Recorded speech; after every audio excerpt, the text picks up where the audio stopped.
안녕. 오늘은 기말고사전 마지막 통합과학시 수업이고요. 보시면 교과서 153쪽에 지난주에 하다가 멈춘 부분부터 진도를 나가도록 하겠습니다. 우리가 오늘 할 내용은 생체 촉매의 기능 및 활용이고요. 생체 촉매를 다른 말로 효소라고도 하기 때문에 이제 효소의 기능 및 활용이라고 내용을 정리해 봤어요. 지금 이제 내일부터 학교 나오지만 내일 학교 나오는 친구들도 이제 다음 주 수업과 통일성을 위해서 온라인 수업으로 진행하는 점 이해 바랍니다. 수업 듣고 나서 질문해 주시면 됩니다. 자, 그럼 지난주에 마지막 부분에서 선생님이 뭐 했었는지 기억나세요? 바로 물질대사라는 거를 이제 정리를 했었어요. 그래서 물질대사는 뭐라고 했냐면 일단 늘 에너지가 같이 움직여주는 그런 거고, 에너지가 움직이면서 일어나는 화학 반응인데 어디에서 일어나는? 생명체에서 일어나는 화학 반응을 모두 다 물질대사라고 하겠다. 이렇게 이야기를 했었죠.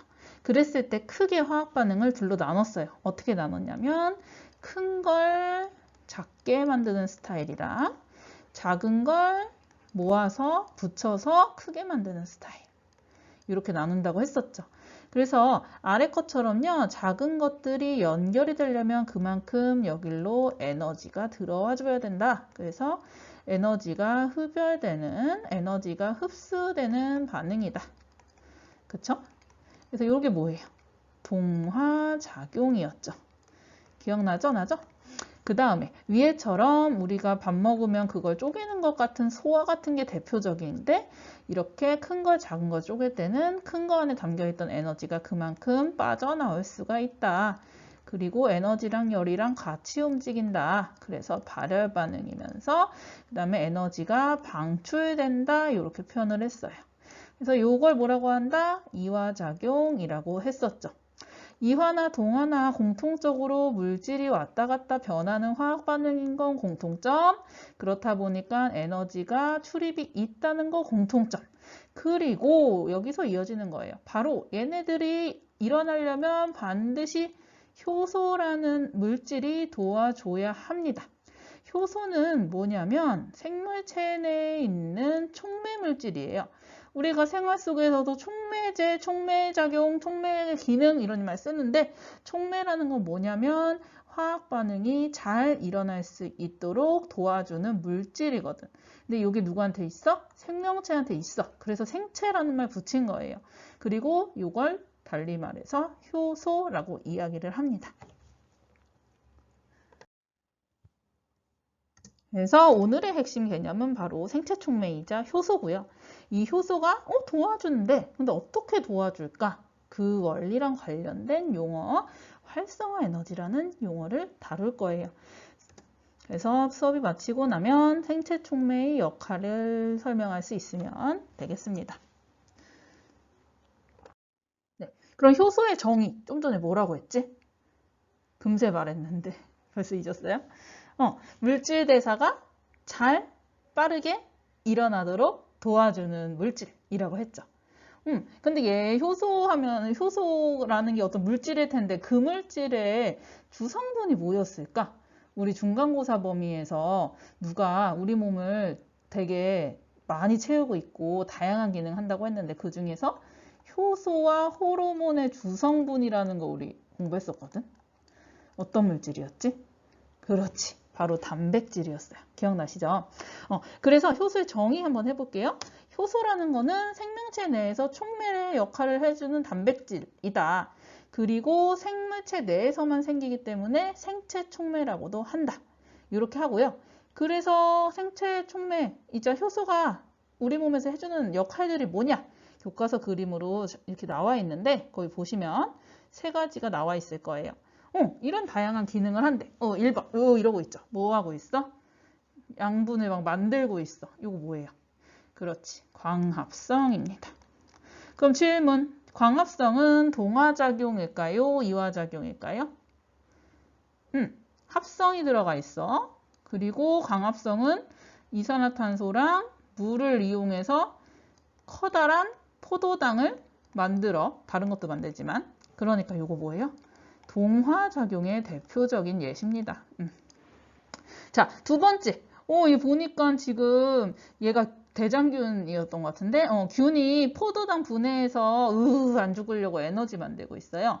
그래서 포도당이라는 걸 분해해서 반대로 생활했을 에너지라는 걸 만들어내고 있고, 부수적으로 이제 기타 노폐물도 나오겠지만, 어쨌든 포도당을 쪼갠다. 그쵸? 포도당 분해. 요거는 그러면 느낌이 동화예요, 이화예요? 이화작용입니다. 여기도 지금 커다란 애가 쪼개지고 있어요. 이때도 끊임없이 물질대사가 일어나 주는데 분열, 그쵸?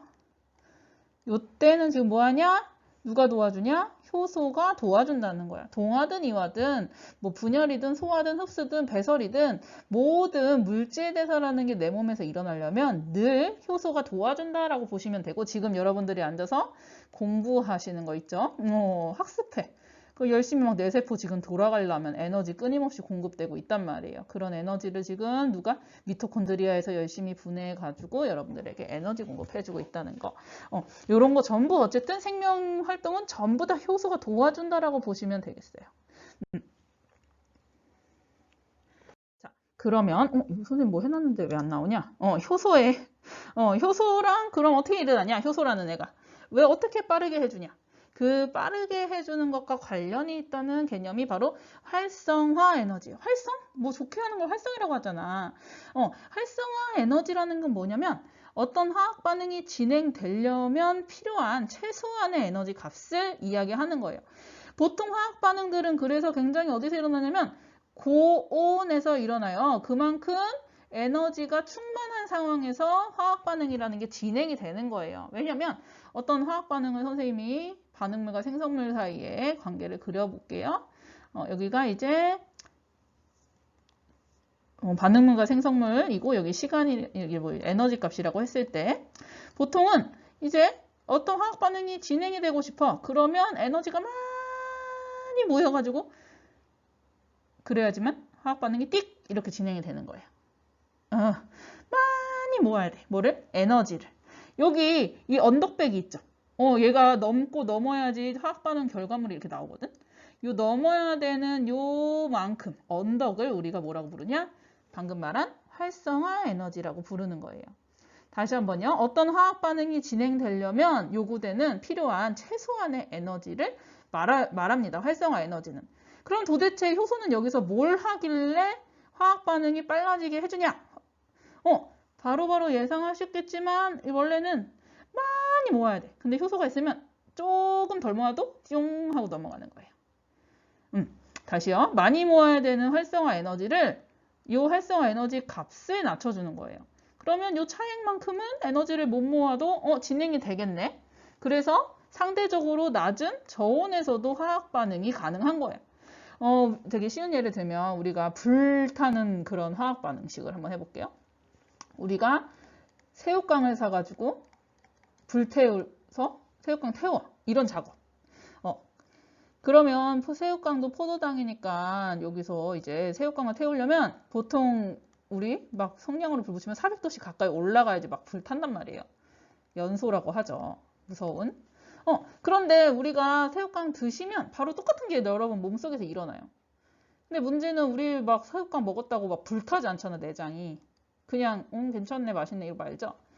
바로 이걸 하는데 우리 몸에서는 효소가 도와주기 때문에 400도에서 안 하고 어디서 해?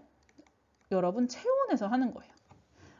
활성화 에너지 값을 확 낮춰줘가지고 이렇게 화학 반응이 저온에서도 상대적으로 저온에서도 가능하게 해주는 게 바로 효소의 기능입니다. 교과서 그림으로 한번 보실게요. 네, 그래서 교과서에 보시면 이런 언덕배기 그림이 바로 이거예요. 보시면 어떤 반응물들이 생성물을 만들어내고 싶어. 근데 가자 하고 바로 이렇게 가지질 않아요.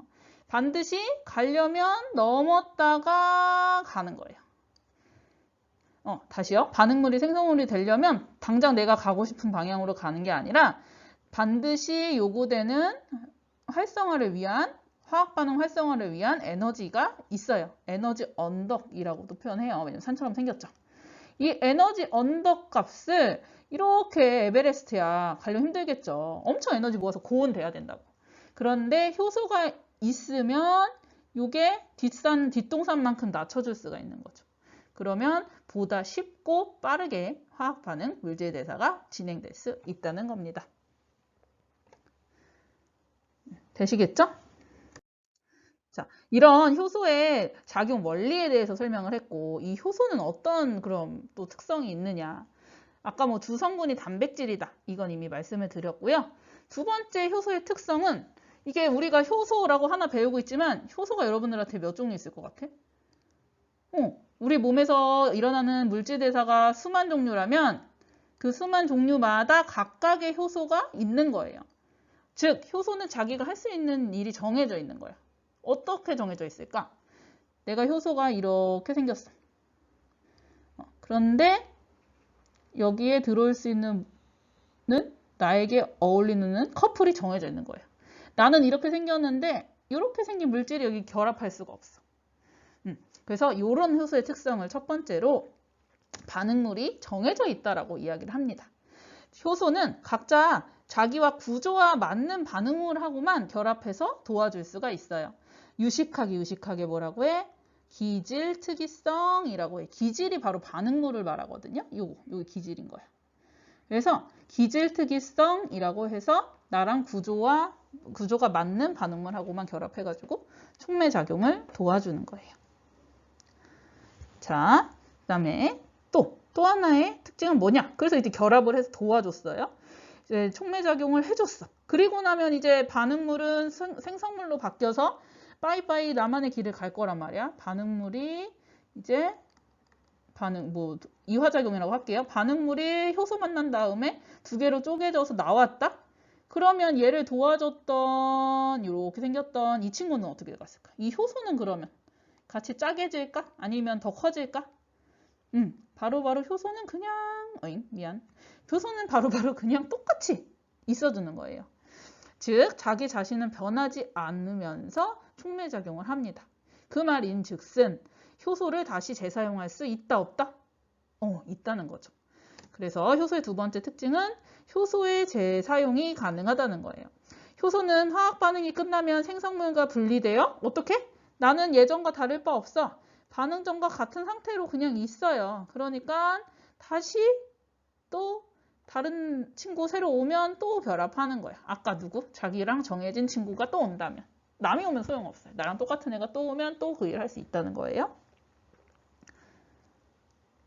그 다음에 이제 특성에 이어서 이런 효소가 작용을 하는데 영향을 미치는 요인들이 뭐가 있나 간단히 살펴보면 이거는 사실 되게 약간 심화된 내용이라 자세히 알고 싶으면 좀 본인 탐구해 보시면 될 것 같아요. 효소가 작용을 잘할 때가 있고 못할 때가 있는데 어떤 것들이 있을 거냐면 첫 번째, 뭔가 여러분들이 소화만 해도 그래요. 어떤 때 소화가 잘 되는지 생각해보면 엄청 추울 때는 효소 작용이 좀 덜합니다. 그래서 이제 결국 화학 반응은 에너지가 많은 상태에서 잘 일어나는 그런 경향이 있기 때문에 효소의 작용에 첫 번째로 영향을 미치는 요인 중에 하나는 바로 온도예요. 온도가 낮으면 잘 안 일어나요. 근데 문제, 그럼 반대로 막 온도가 계속 올라가도 되게 잘할 것인가에 대해 생각을 해보면 일단 저온은 잘 안 되지만 영원하게 이렇게 잘하는 건 아니다. 왜냐? 바로 얘 효소의 주성분인 단백질이요. 고온으로 올라가면 변성이 일어나요. 여러분들 고기 꺼봤지? 분홍 고기 사왔는데 불판에 꾸면 회색으로 전혀 다른 상태 되잖아요. 이게 바로 변성의 대표적인 예인데 그래서 바로 여러분들의 체온에서 가장 일을 잘한다고 보시면 돼요. 즉 36.5도 요 사이 한 38도 요때 맥시멈으로 일을 잘하다가 갑자기 어떻게 된다? 갑자기 반응 속도가 뚝 떨어진다 보시면 돼요. 뭐가 일어나서 40도 넘어가면 변성이 일어나서 더 이상 효소의 기능을 잘 하지 못하게 됩니다. 지금 온도 한번 말씀드려봤고요. 그 다음에 또 뭐가 있냐면 효소라는 친구는 도와줄 친구 있을 때 촉매작용 하는 거잖아. 그러니까 얘에게 도움을 받는 친구 이름이 뭐예요? 반응물. 그리고 좀 전에 뭐라고 해서 두 글자로? 기질. 그렇지. 그럼 이 친구가 없으면 일 잘해 안 해? 안 하는 거예요. 못 하겠죠. 그렇다 보니까 반응물이 얼마나 많이 있느냐? 이게 바로 효소 작용에 영향을 미치는 요인이에요. 그래서 반응물이 적을 때는 반응을 잘 못하다가 반응물이 점점점 많아지면 이렇게 반응 속도가 증가하는 이런 모습을 보이겠죠? 근데 그러다가 내가 효소가 100개 있는데 반응물이 100개까지는 1대1로 결합해서 붙으면 돼. 근데 반응물이 200개로 뭐 넘어가 뭐 많아. 근데 문제는 이제 효소가 부족한 그런 상황이지. 그럼 더 이상 증가 못 하겠죠. 그래서 이런 식으로 반응 속도가 이제 나타날 수가 있을 거예요. 그 다음 마지막으로 요거는 그림으로 표현된 뭐 문제집 같은 거 보실 수도 있는데 바로 효소가 또 단백질이기 때문에 온도의 영향도 받지만 하나가 이 단백질들이 각자의 입체 구도를 형성하는 데 있어 미치는 요인 중에 하나가 바로 수소 이온 농도라는 거예요. 여러분 산성, 중성, 염기성이라고 말하는 그거. 그래서 각자 단백질은 자기의 입체 구조를 완벽히 띠게 되는 pH가 정해져 있어요. 그랬을 때 pH가 바뀐다면 중성에서 작용하는 효소를 산성으로 넣어버리면 나의 입체 구조가 원래 이렇게 생겼는데 갑자기 여기서 맛이 가. 모양이 변해. 그러면 자기의 원래 기능을 할 수가 없겠죠. 우리 대표적인 소화 효소를 가지고 말씀드려보면 우리의 입은 중성이죠. 그러니까 입에서 일하는 효소는 중성에서 가장 활성화가 되고 일을 할 수 있는 애예요. 그러니까 입에 있던 효소를 다른 산성 환경인 어디죠 대표적으로? 위같이 산성이 환경으로 데려가면 일을 못 한다는 거지. 입의 대표적인 효소 아밀레이스. 그 다음에 산성의 위에 있는 효소 펩신. 즉 얘네들의 위치가 바뀐다면 그런 소화 기능을 할 수가 없다는 그런 뜻이 되겠습니다. 됐어요? 3개 다 정리했는데 선생님. 뭐라고? 반응물의 농도, 그 다음에 온도, 그 다음에 pH 영향을 받아서 효소의 작용 속도가 달라질 수 있다. 이런 말씀을 드려봤습니다. 자, 그러면 이제 교과서에 나와 있는 이제 해보기 문제 한번 볼게요. 이거는 그냥 그림 보고 푸는 거니까 한번 바로 같이 봐봅시다. 네, 간에 효소가 사실 되게 많거든. 근데 그 많은 거 다 할 수는 없고 그 간이 진짜 간땡이가 엄청 커요. 그래서 효소에 의해 조절되는 물질대사의 일부를 한번 볼게요. 짜잔! 효소 3개나 표현을 해놨습니다. 3개를 좀 들여다볼게요. 알코올 분해 효소 있고요. 그 다음에 요소 합성 효소 있고요. 카탈레이스라는 효소가 있어요. 이 중에서 동화작용 뭐 같아요? 이름에 되게 드러난다? 친절한 친구들은. 자, 요소 합성 효소래. 뭘 만든대? 요소를 만든대. 재료 2개를 합쳐서 하나의 커다란 애를 만든대. 동화작용. 그 다음에 알코올을 쪼개는 효소래. 그럼 이화예요, 동화예요? 이화가 되겠죠. 돼요? 여기까지 잘 따라올 수 있겠니? 알코올이 분해되면 이산화탄소와 물로 쪼개져서 요거는 이화작용의 효소고 요거는 지금 동화작용 효소네 되시죠? 그런데 여기 있는 거 얘는 어떨까? 카탈레이스 이 친구는 불친절해. 이름이 안 써있네. 자세히 보자. 과산화수소라는 게 2가지로 나뉘네요. 뭐 화학식을 몰라도 큰 아이가 2개로 쪼개지고 있는 것 같아. 그쵸? 그러니까 요거는 이화작용인 거예요. 카탈레이스는 뒤에 실험에도 나오는데 과산화수소를 물과 산소로 분해하기 때문에 물속에 산소가 있는 형국이네. 그러니까 어딘가에 담아놓고 실험을 하면 뽀글뽀글 기체가 나오겠죠. O2가 뽀글뽀글 나오는 그런 일이 발생을 할 거예요. 자, 그러면 이렇게 효소를 대충 분석해 봤고요. 첫 번째. 네. 돌아가지 않네요. 자, 그냥 합시다. 공장에서 요소를 만들 수도 있대요. 이제 인체 말고 공장에서 요소를 만들 때는 공장 환경이 어떠냐면 높은 열이 있을 때 요소가 합성이 된대. 뭐 100도 넘겠죠. 자, 근데 간에서는 그냥 있으면 돼요. 여러분들이 뭐 더 열심히 막 뜨거운 물을 마셔야 일어난다거나 체온이 막 38.5도 집에 갈 정도 돼야지 뭐 되거나 이게 아니에요. 그냥 된단 말이야. 왜 그래? 촉매 역할과 관련지으래. 우리 몸의 촉매 이름 뭐라고? 효소. 그쵸? 근데 지금 여기에 관련된 요소는 셋 중에 무슨 요소겠어? 요소 합성 효소겠죠? 요소 합성 효소가 뭐예요? 뭘 해줘? 그렇지. 활성화 에너지를 낮추어 주니까 낮은 온도에서도 되더라. 되세요? 연관 지을 수 있겠죠? 자, 그러면 과산화수소수가 들어있는 삼각 플라스크에 소의 생간을 넣으면 거품이 발생한다. 아까 간에 뭐 들었다고? 생간에 간에 방금 나왔던 효소 이름 뭐야? 셋 중에 카탈레이스가 소한테도 있나 봐. 그래서 과산화수소가 있는데 여기 넣었더니 거품이 발생하네. 이 말은 카탈레이스 효소에 의해서 뭐가 일어났어? 분해 작용이 지금 일어났죠. 카탈레이스 때문에 과산화수소의 분해가 일어나서 산소가 발생하고 있다. 뭐 이런 상황입니다. 네. 그 다음에 카탈레이스는 과산화수소를 분해합니다. 그런데 알코올을 분해 못해. 어쨌든 둘 다 분해라는 이화작용인데 과산화수소만 분해하거든? 이거 왜라고 했지? 그렇지. 아까 뭐랬어? 뭐가 맞아야 돼? 효소랑 반응물의 구조가 띡 맞아 떨어져야 된대요. 그래서 교과서에 엄청 귀여운 그림 그려놨다. 이거 봐라. 이런 그림이 있어요. 보자. 카탈레이스의 여기 남과 결합해야 되는 부위 있죠? 여기 결합 부위 볼게. 결합하는 거 보니까 우리 귀여운 과산화수소랑은 띡 맞아서 쫙 껴놨어. 근데 여기 알코올은 봐라. 여기를 가려고 하니까 뚱뚱이라 안 들어가죠. 그러니까 분해해 줄 수가 없어. 들어갔다 나오니까 뭐 됐어? 둘로 쪼개졌어. 그치? 뭐야? 여기서 말하고 싶은 거? 반응물의 구조가 맞아야 돼. 맞아. 기질특이성과 관련해서 설명 지을 수 있고 이 용어를 안 쓴다면 반응물의 구조가 누구랑 딱 맞아 떨어져야 돼? 효소와 맞아 떨어져야 된다고. 정리해보자. 자, 길지만 이제 줄여보면 여기서 포인트 뭐예요? 결합하는 부분이 중요하다. 구조가 맞니 안 맞니 이거야. 카탈레이스에는 누구랑은 구조가 맞아. 과산화수소와 구조가 맞는 부위가 있어. 근데 알코올과는 알코올의 구조와는 맞는 부위가 있어 없어? 없어. 그래서 분해 못한다고. 이건 분해되고 분해 못한다고. 줄이면 이렇게 되겠죠? 잘했어. 이렇게 하시면 되겠습니다. 이걸 선생님이 이제 문제 낸 거예요.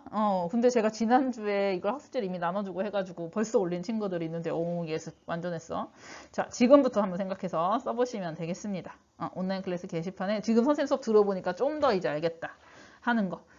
제가 대표적인 뭐 무난한 거 하나 말씀드리면, 어디 갈 때 여기 산을 만났어요. 이랬을 때 여기다 도로에다가 터널 뚫어버리면 이렇게 돌아가는 것보다 빠르죠? 슝 해서 가면 되고 얘는 언덕배기 넘어서 가야 되니까. 그쵸? 터널 같은 거 쉬운 얘기네. 나 이거 생각했는데 다른 거 생각해서 쓰세요. 알았죠? 뭐 시간 줘? 아무튼 하시면 되겠습니다. 네, 여기 교과서 문제 이제 풀고 이제 볼게요.